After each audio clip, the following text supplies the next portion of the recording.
Happy Labor Day weekend and welcome to NYNJPA Weather, your weather source for the Northern Mid-Atlantic.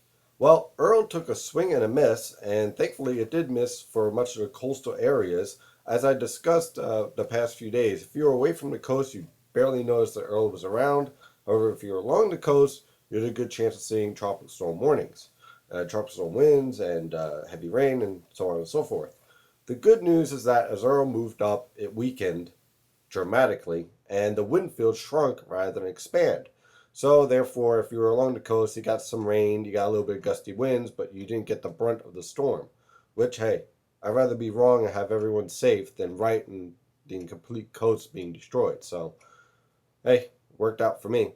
Now, the cold front that was driving Earl off the coast is now off of our coast, and that means we have fresh Canadian air building in.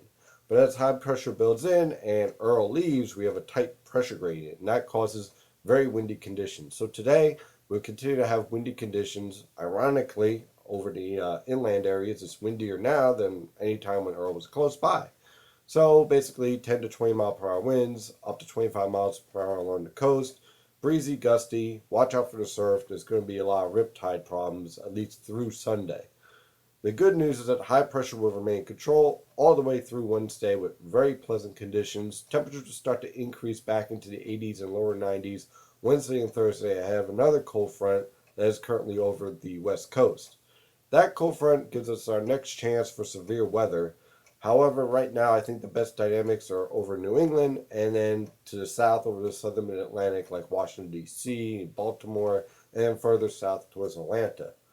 But for the most part, our location will be beautiful, at least through Wednesday, with clear skies, light winds. Humidity is going to remain relatively low throughout the entire period, but temperatures will increase from the 70s into the 80s on Monday and Tuesday, and lower 90s reaching on Wednesday and early Thursday ahead of the cold front.